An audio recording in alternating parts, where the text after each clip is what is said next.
Hello and welcome to The Life You're Made For. I'm your host, Dr. Heather Penny. Often our world feels reactive, confusing, and chaotic. On this show, we're going to slow down together. Take a breath, listen, and learn. We'll be joined in conversations with influential thinkers who will help us make new connections, understand our unique potential, check the beliefs we hold, and learn how to overcome unexpected challenges. I know that each and every one of us holds our own inner clarity, confidence, and courage, what I call 3C living and leading. So let's go after it together. I'm cheering you on.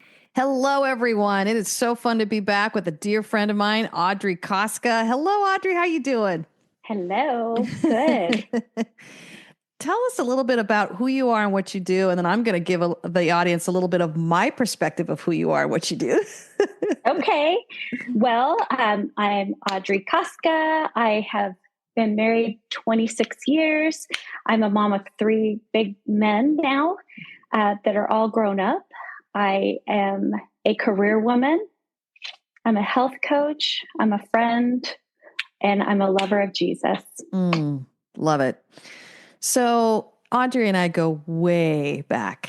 My husband and Audrey got to grow up together and they were BFFs. And then, of course, I got to inherit you through marriage, Audrey. So that's the personal side that I've just adored. So, Yes. Darren and I have been married over 32 years now. So that's how far back we go. It's a long time. It is.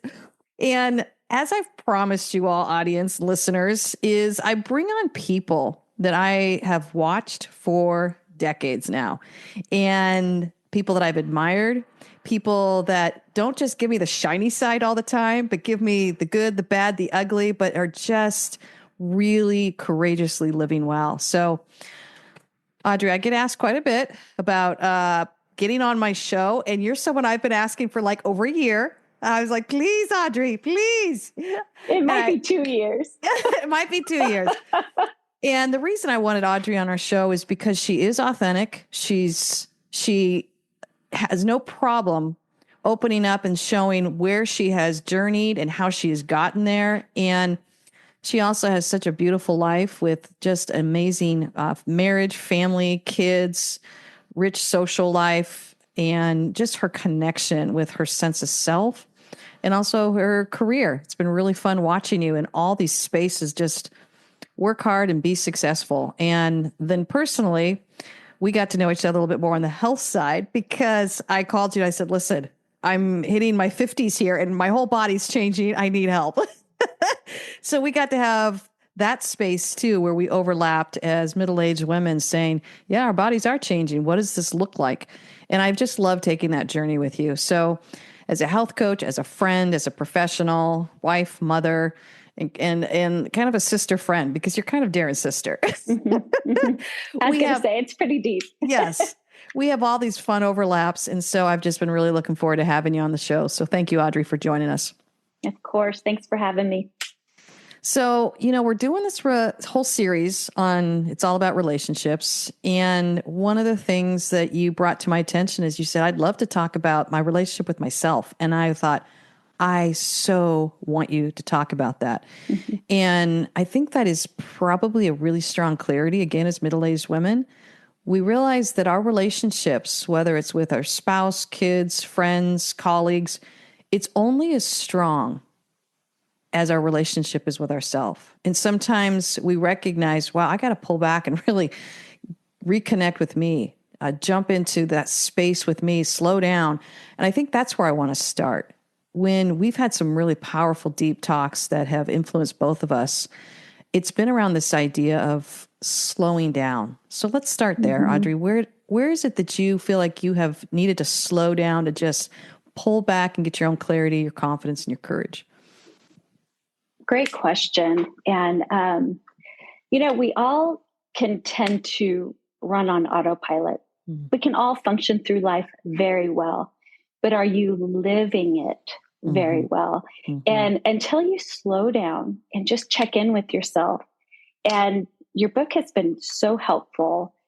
Sometimes challenges come into our lives and we need to gain clarity of what's really happening. But if you don't stop and take a deep dive and really understand where you are, where your confidence is lacking, where your heart is, where your walk with the Lord is, what you really need, you can't really move forward in a healthy, intentional manner. And your book has been so helpful. And I think it was probably 3 years ago. 3 years ago that I just picked it up and just cover to cover and really was able to kind of uncover some of the things I maybe wouldn't have prior to reading it.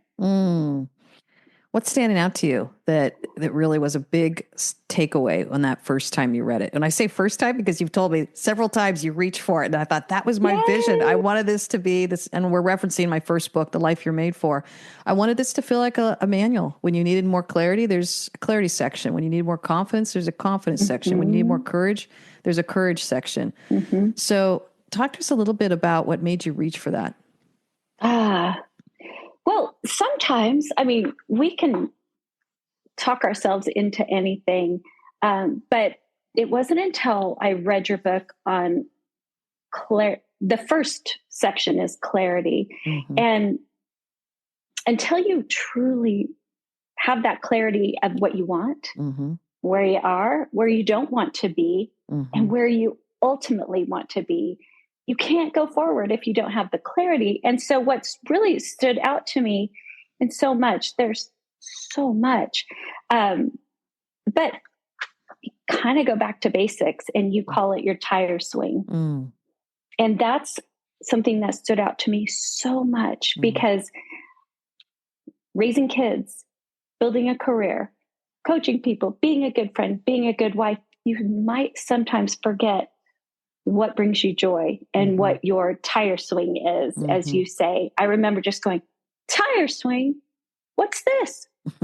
Oh, it's what made me really happy when I was little, when I wasn't worried about accomplishing things and gaining the titles and climbing the ladder and doing all of that. It could be just riding your bike or coming in when the lights went off, or when the street lights came on and things like that. And I remember just finding such joy in that and such comfort in just sitting with that and really thinking, what does really make me happy? What is my tire swing? And we've been friends long enough. I've witnessed your tire swing, but I never understood it until I read your book.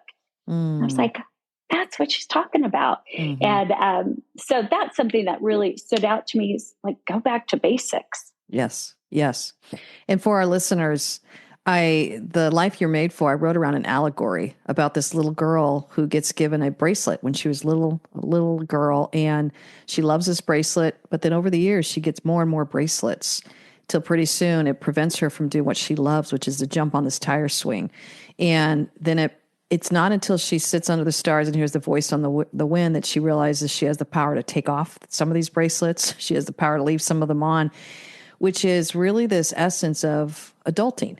And at that point, she's a woman saying, wait a minute, I think I need to ask more of what I want, get clarity on me. How do I want to be a friend to me?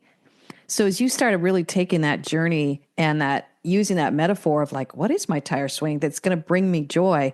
What is it that you found about the journey of finding your tire swing?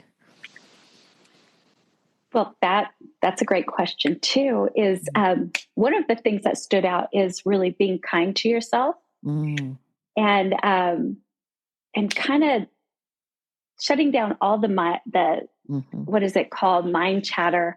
That's all around you, just enough to really stop and think, okay, what does make me happy? Not happy, blissfully tra-la-lying through, a field of flowers, but what brings my heart joy and peace. And, but to even understand that, you have to stop long enough, be kind to yourself and say, okay, tell me about you, have that conversation. Tell me about you. What is it that you love? And it was trips to the beach with my parents and, the dinners after and the conversations and just, it was a neat journey. And coming off of years of high functioning to slow it down and just really get to know myself again. And it has been life-changing. And also in discovering what makes me truly happy. Well, what do I need? And that's the other thing, is to rest, like good restorative rest. And yours has always been in all caps, restorative. Yeah. Like, all right, I think she's telling me I need to rest. Yes. And there's so much joy and clarity and peace in true rest. Yeah, it's so counterintuitive, right? If we feel like, especially North America, the way we think is if we want to get more clarity on something, we got to strive and work harder. To literally say, you know what, I'm not sure I'm supposed to do in this situation. I'm going to take an hour and take a walk, or I'm going to get on get in the car and go just drive somewhere beautiful, or I'm going to actually take myself on a me retreat for a couple days and get clarity. It's honoring that sense of self. And I love that you brought up kindness, because one of the meanest things we do to ourselves, and I'll say all my fingers pointing back because I am a huge achiever and I love getting results, is I don't let myself find that tire swing. What I do is I just find more bracelets and keep piling them on. And you talk about being mean to yourself. And here's the sad piece. It doesn't just stay with you. It leaks out to other people. They start feeling that pressure. Yeah. You may not be as mean to them, but they'll start feel that pressure that, wow, it's really intense being around Heather. She's constantly trying to figure out how to fix things or fix herself versus, you know what? It was really amazing being around Heather. And she just took off and went and found her tire swing. And when she came back, she had such a peace about her. And it's that piece of just honoring who you are and what you love, which actually gives you the clarity. Yeah. Is there an example that's coming to mind that you found that? Well, I love that you talked about peace, because when you do slow down and you rest, my deep desire is to just be present.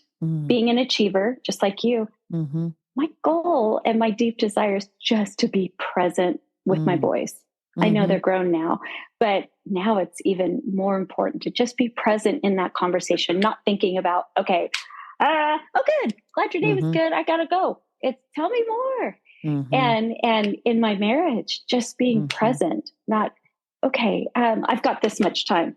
No, you're my priority and I'm my priority. And a happy marriage is a happy life. And being there for your kids is important. And it's the most important. And at work, when you're not divided in your thoughts, because you have slowed down long enough to find that peace, to be present and just rest. And I don't know if that's really the answer to your question, but it gave me permission to live the life that I was meant for.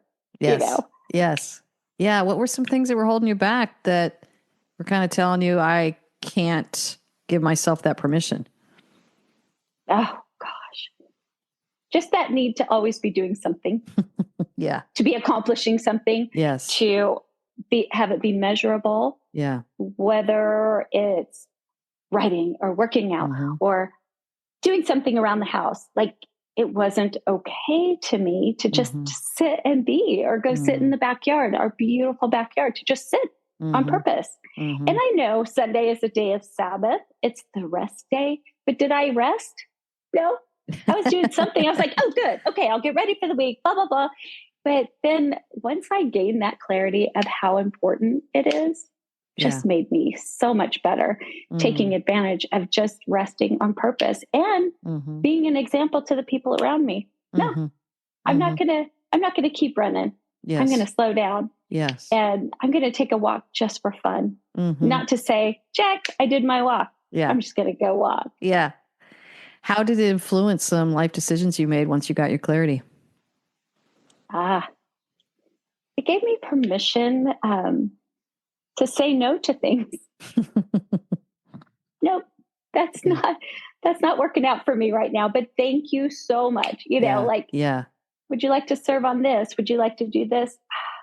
Thank you very much. But, not right now. Yeah. Not saying it's not ever, but just not right now. Right. So it just kind of gave me permission to, like I said, say no and protect my time. Yeah. And not fill all the empty spaces. I love empty spaces now. I have JOMO and not FOMO. And it's so nice to have that joy of missing out, you know, to not fill every night with something. And I did that before.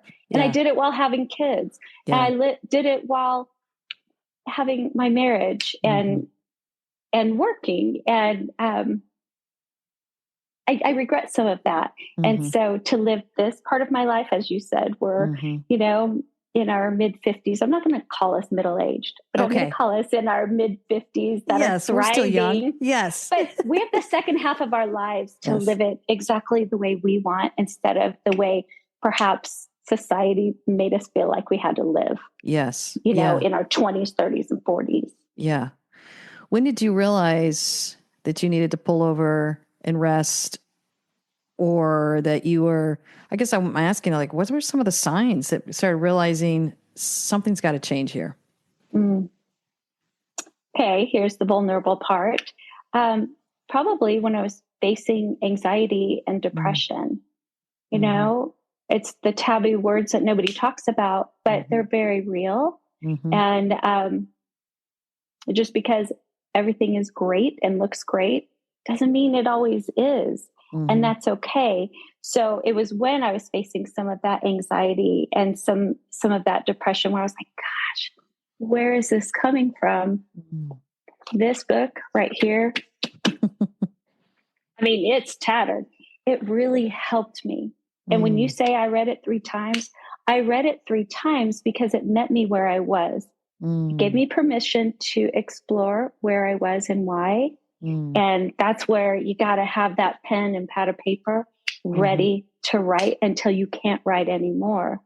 And it's only by really diving deep, truly understanding where you are and why, that you can come up with a breath of fresh air, with that permission to be kind to yourself, to move forward in a different way, with intention, with clarity, confidence, and courage. But if you don't stop long enough to dive deep and really understand what allows that clarity, what will give you that confidence, and how you muster up the courage, you're going to just keep the cycle going.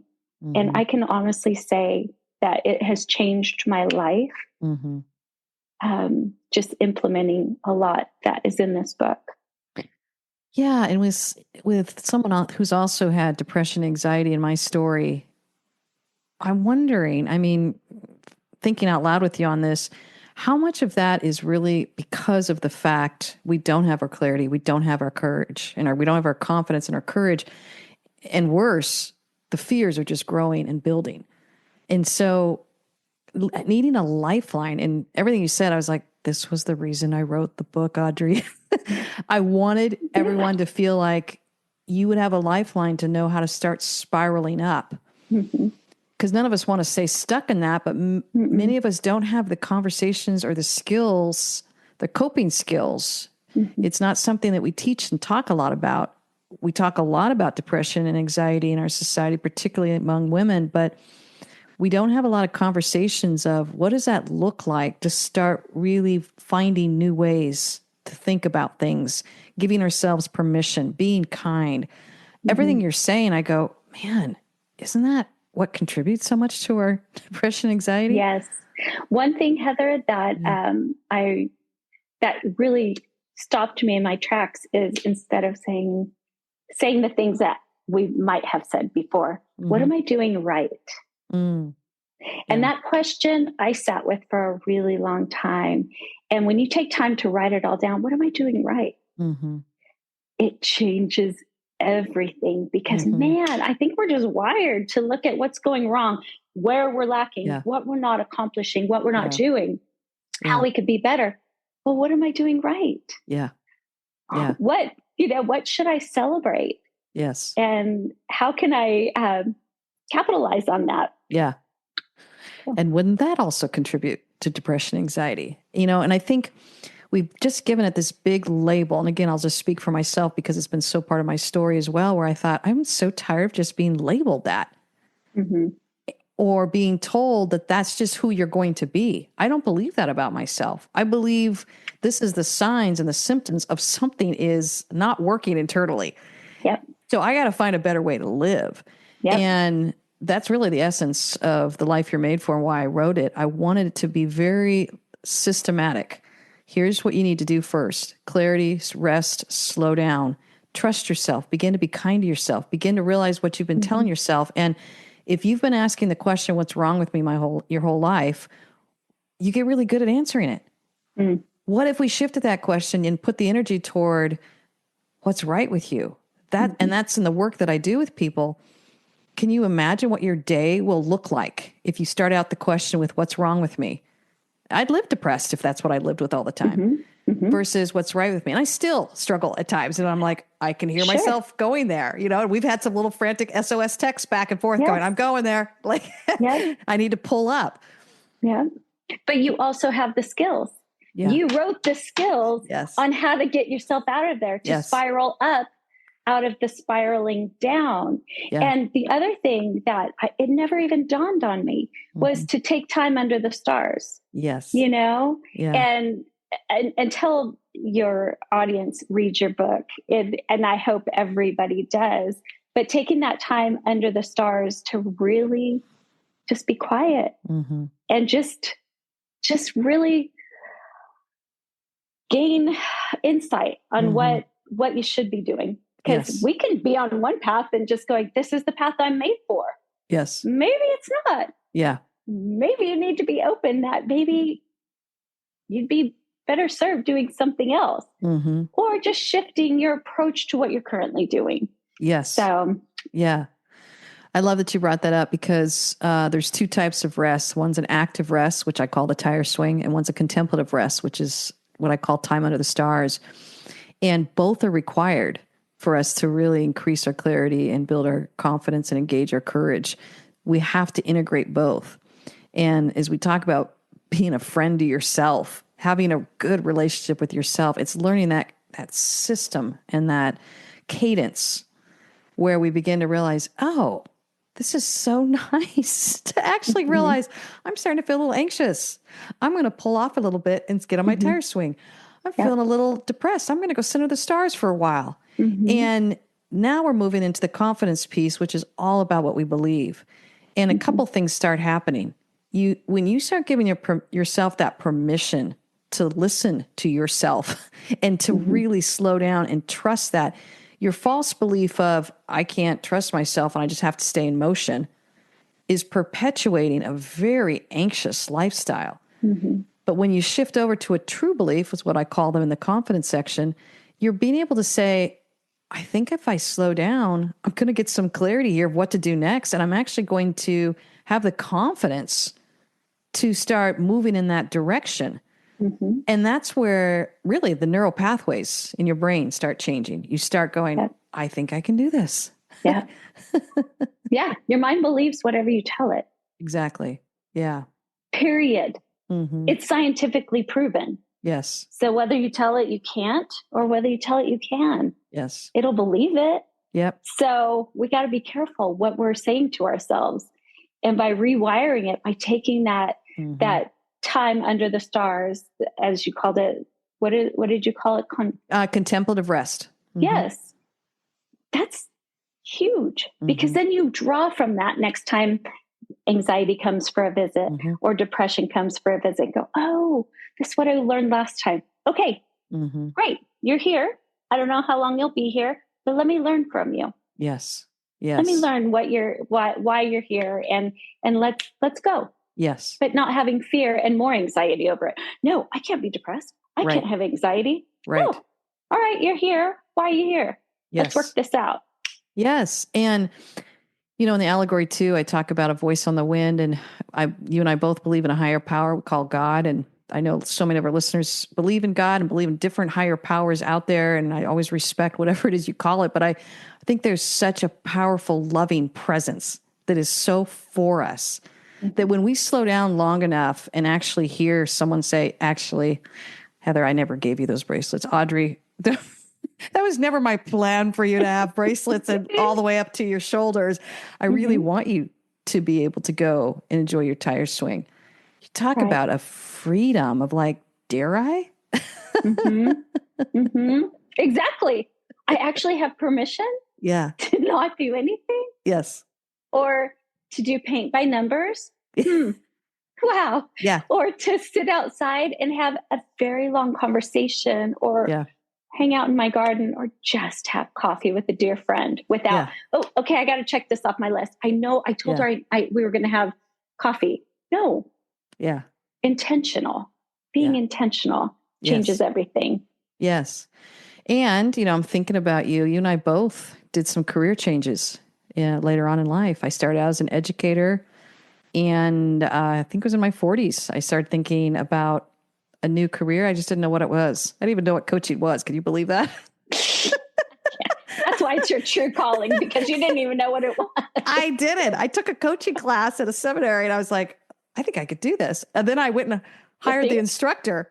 And, the rest is history, where I began to really learn a lot about the vulnerable feeling of shifting and transitioning, but that leap of faith that you just feel like, if I don't take this, again, another reason why we live in depression and anxiety.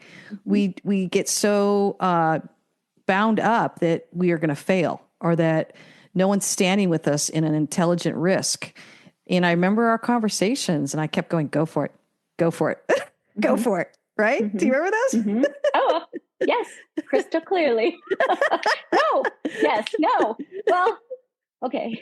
I don't know. No, it's too scary. It's too big.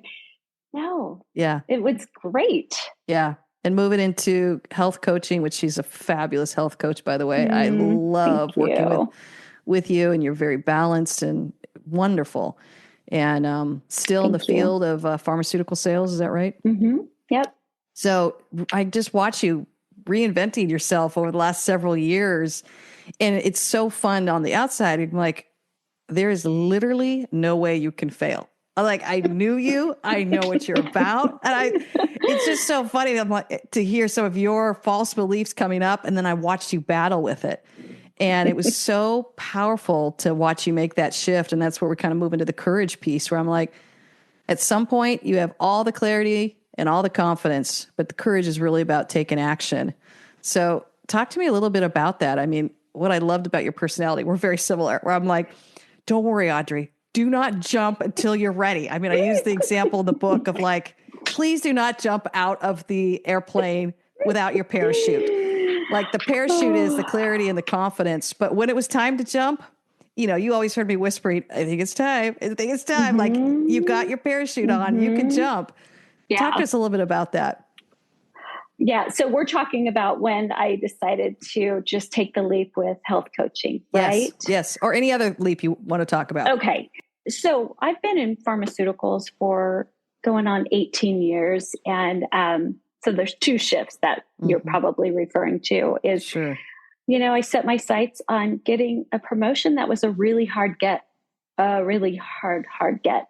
But I set my sights on it. I just knew that this is what I wanted to do. And boy, did it stretch me to the nth degree, where you kind of get to the end of yourself and go, I don't know if I can do this. And I kept the courage of, no, this is what I need to do. This is what I'm set to do. And so I went for it. And yes, Heather, you were right by my side that whole time. I'm like, this is hard. I can't do this. And you're like, yes, you can. Keep on going. Yep. And, so when I did finally get that promotion, and it's not about the promotion, it's about having enough faith in yourself to just keep going. There's no giving up. Right. No matter how hard it was, like, okay, all right, you need this. All right, I've got this. And I remember pulling my son, Cam, along with me with this, saying, okay, this is what I'm doing on a weekly basis. It takes consistency. It takes showing up when you don't feel like it, because he was about to go off to college. And I said, I'm doing this, for you. You're going to be off to college. This will be really good, but I want to show you can do hard things. And so when I finally did, great. I knew deep down I would get it. but to show my family, show my kids, show, my peers around me that it's worth it. Mm-hmm. That part was good, but you got to have that courage. Mm-hmm. You got to say, okay, I'm going to have confidence to keep going no matter how hard it is. And then shifting to the health coaching, I know that I've been called to be a coach for a long time, just to help people, women, feel their absolute best, to achieve things they didn't think they could, or don't think is even possible. It's been super exciting because the benefits are more for me than anybody else. And but I couldn't have done it had I not kind of walked that path of getting to know myself better in these years, you know? Yeah. I think that's what was exciting, is to watch you utilize the concepts that I put out there, and you knew what to do with them. That was just my vision for this book. Because I remember at the time I just could not take on any more clients. And I thought, how do I package everything so that someone feels like they have a coach in their corner and they can coach themselves through it? And so I set up the book to be like a manual, and to watch you utilize that, and everything from deal with the permission slip, which is the first chapter I write about, to restorative rest, to finding your tire swing, to dealing with your false beliefs, to transitions at the crossroad. Remember that? All of these things that we're navigating, and it gives your mind and your heart and your spirit something to focus on so that we don't spiral down into depression and anxiety. And I think that it was just so exciting to watch. And again, someone that's been part of my story, it doesn't help for someone to say, "Oh, sounds like you're depressed. Sounds like you're anxious." I'm like, I know that. What do I do about this? And how do I get to believe in myself that I can get myself out of this? Yeah. And I think that's what I was so excited about, watching you go through these powerful transitions in your life that can bring on such vulnerable emotions.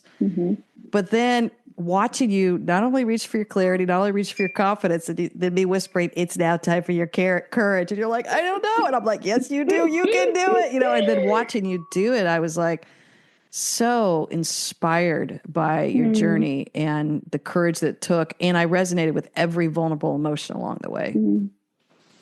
That's what gave me the courage. I was blessed enough to have you in my corner, whispering in my ear, "Time to go. It's time now." But you said something that giving myself permission to just go for it. And you said something about I'm sorry you're depressed. Well, there's nothing worse than when somebody says, "Oh my gosh, your life is so good. Why would you be depressed? You have a great home. You have a great marriage. Look at your kids. Look at your life. It's so great." You're like, I know. Yeah. So that took the weight off of the, I know, but it's, I know. But I know what I need to do right now. Right. I need to hit the pause button. I need to go revisit. And your book is such a manual that not everybody has the luxury of having a coach. I have the luxury of having you as my friend. But your book, it really is a roadmap. It's a blueprint on how to navigate some of those hard things in life, and then have that whisper of, "Okay, it's time. You can do this." And then to step out in courage. And I live such a peaceful life now because of it. And I find myself using this when I'm coaching people or just encouraging friends, or, with my boys. There's always something in this book.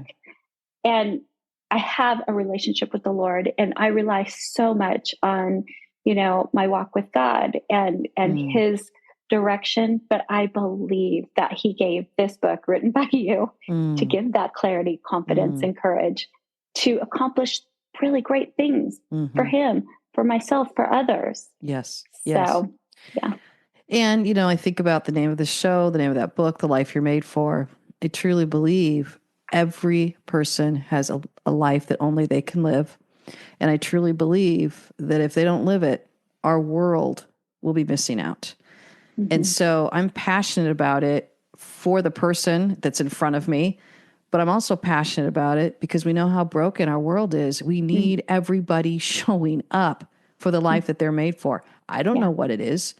I just believe it so firmly that I wanted to make sure that I gave this anything I could to create that relationship with your sense of self, to realize, oh, this is the clarity I need. Oh, these are the beliefs I'm struggling with that are really hitting my confidence level. Mm-hmm. This is what some barriers are for my courage, but I can reach out and get my courage and take a baby step. Yeah. And learning then how to re-navigate some of the ways you've thought about things, which is so necessary as we're moving into second half of life. Mm-hmm. What worked for us before, and aren't you finding that? I mean, wasn't that part of our conversation with our bodies even? I go, Audrey, what worked for me in my 30s, it's not working for me in my 50s. Help me out, man. Same thing, spiritually, emotionally, mentally, same thing. We have to reinvent ourselves. We have to reinvestigate our relationship to our sense of self. Yeah. Yeah. You said something a minute ago about our beliefs, and it's true and false beliefs. And a habit that I have implemented is, wait, is this a true belief or is this a false belief? Mm-hmm. If it's a false belief, which I learned it in this book, what can I replace that with? Mm-hmm. You know? Okay. So from a coaching standpoint and showing up, it's vulnerable to post on Instagram. It's vulnerable to, it's easy to compare yourself to others. But when you know that your true belief is to help the exact people God wants you to help, then there's no looking to your left or to your right. Yes. It is, I am here just for you, just for these people who are going to run across my Instagram site that might find just that little bit of encouragement that they need. Yes. And the false belief would be, oh, I'm not doing it the way they do. Yeah. I'm not doing it exactly this way, or I don't look exactly like they do, or whatever. Yeah. But then that takes away from my true calling. Yes. Is my true calling to make myself feel better? No, my true calling is to serve the women who need my coaching, who need that encouragement, who need to be uplifted and inspired to live healthier lives. Yes. Oh, I love that. Well, Audrey, as we start wrapping up, there's probably someone who's listening to this facing some big transitions, maybe dealing with some of the fallout of vulnerability is oftentimes a depression or an anxiety around our living and our way we're showing up. I guess I want to just say, what encouragement would you give them to just start finding a new way to get your own life that you're made for? Gosh, that's a great question. Well, I would encourage anybody who does resonate with what you and I both vulnerably shared, because it's easy to act like everything's together and to act like all things are rosy. But if you do find yourself in a place where you and I have been, take that time, give yourself that gift to kind of, and I'm not just here to promote your book. This changed my whole thought process.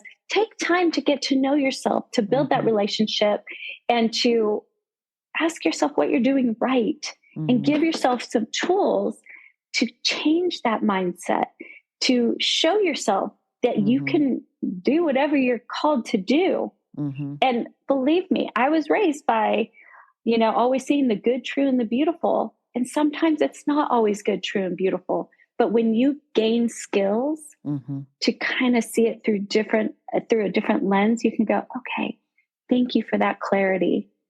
All right. I think I might have that confidence now because I'm replacing that false belief with a true belief. Yes. Now, Lord, give me the courage to go out and do what you're calling me to do. So I would encourage anybody, to be honest with yourself, be kind to yourself, give yourself permission to be exactly who you are, and then give yourself permission to become exactly who you're meant to be. Yes. When you increased a more quality relationship with yourself, did it impact your other relationships? Absolutely. 100%. Yeah. I have a thriving marriage. I have just open conversations with my boys and a great relationship.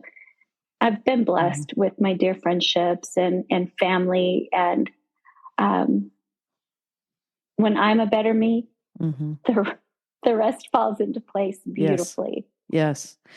And I've even found too that the hard part of that too is it exposes the relationships that I've either outgrown or no longer working for me.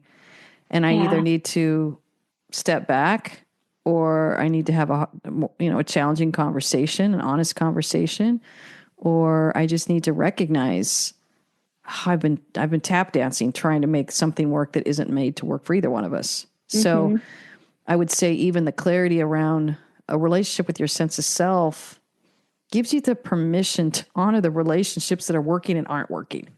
Yeah. Yeah. I have a feeling that's going to be another podcast in the future for us because that's a true one. That's a big one. So, yeah. And I think that's the reason I want to gently put that out there. And it's an encouragement and a little bit of a caution because it does disrupt your life when you slow down and say, I'm going to go find my tire swing.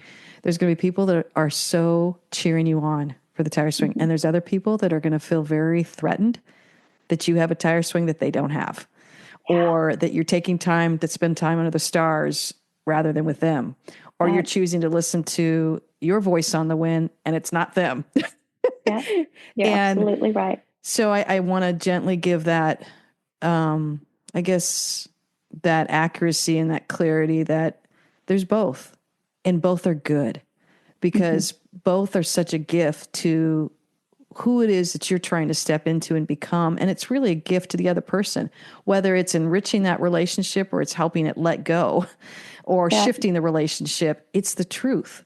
And it's the authentic truth that really does set us free in life. And so letting yourself tell yourself the truth allows you to tell the other people the truth. And sometimes it ends really well. And sometimes it's heartbreaking, but we have to grieve what it was never working for us in the first place. Right. But we didn't want to admit that. Right. Right. And I love two things that you said. Being authentic changes everything. And you did this on a podcast like last month, where you had to have some of those crucial conversations of, I actually don't have this kind of time for you right now, but I sure love talking to you once a month or, and nobody's threatened by it, but you call it what it is instead of unrealistic expectations. Yes. As your tire swing changes or you're reminded of your tire swing and how very little you've spent swinging on that tire swing, things do change. Yes. Yes. But thankfully we have the courage to keep moving forward. Yes. And I think I would also leave encouragement with our people. Find the people that are going to stay with you in finding your clarity, pursuing that clarity, and building that confidence and engaging that courage. Because that's when you really do get to live in a freedom and authenticity that allows you to go after the life you're made for. And I think when I started taking this journey, my standard for relationships and friendships shifted so much because my relationship with myself shifted. Instead of me asking, how do I show up for you? I had to shift the question and say, how do you need to show up for yourself now, Heather? And I'm not talking about becoming narcissistic and self-absorbed here, but saying I was just overly helping everybody else with their bracelets and tire swings. And that became a bracelet in my life. And so learning to recognize the signs and the flags that I'm over showing up for others and I'm ignoring my relationship with myself. And it usually comes out in relationships. Either my relationships start getting harder or sideways, or I'm feeling the stress and anxiety because I'm not saying what I need to say.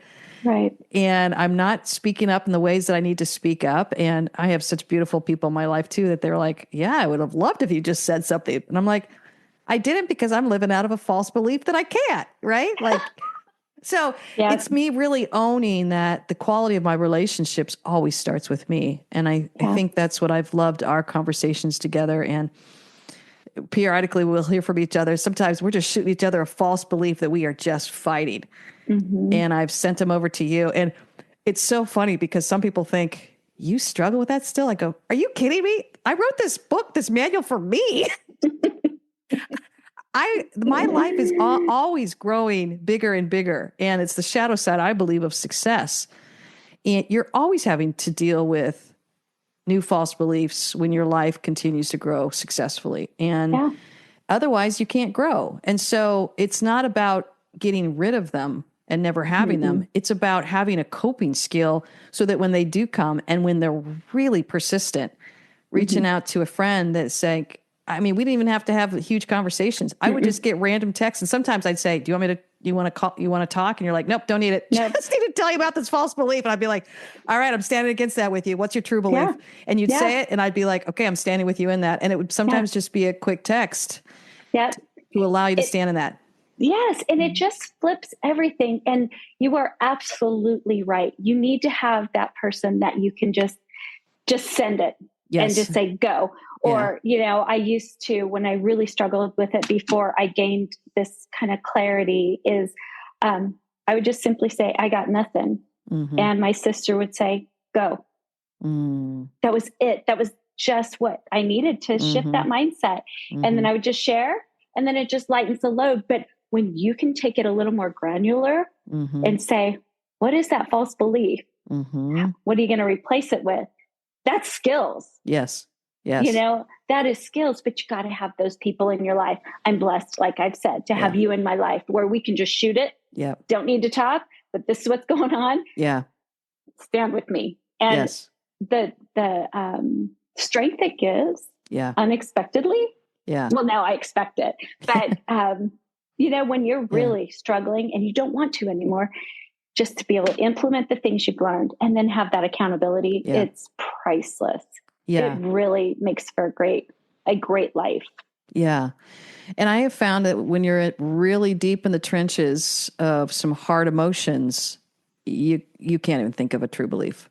The false beliefs feel so incredibly painfully true. And so having that reach out, even to be as transparent as saying, these are the false beliefs I'm fighting.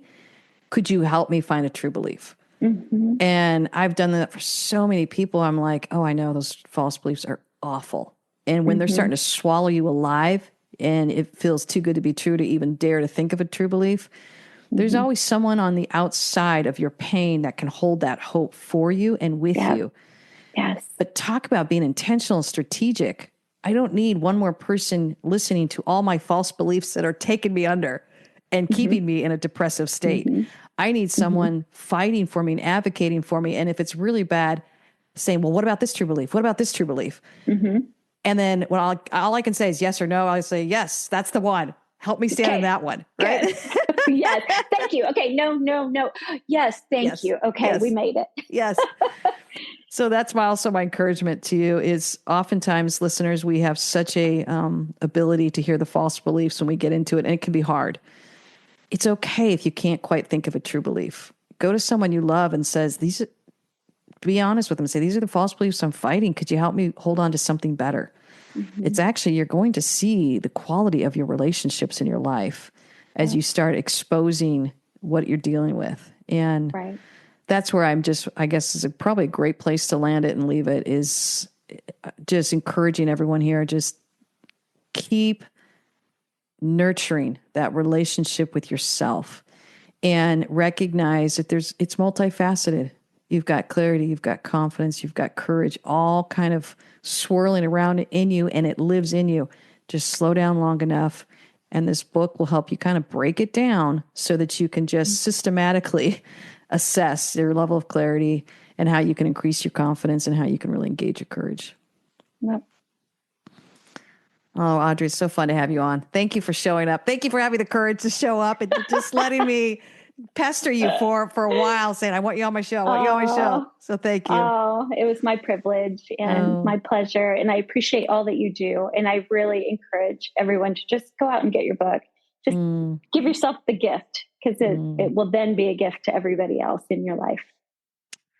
And on that note, I would actually love, just out of a respect for this conversation, how about I give my e-course that goes with it for free for anyone listening to this? And you can enter the code HP friend, and it has an e-course that goes with the book and a coaching companion, both of which you can find on Amazon or where books are sold. And you can also then get on my website and use that e-course code. So thank you. If you've loved what you've heard today, please rate and review us, and just know that Audrey and I are cheering you on.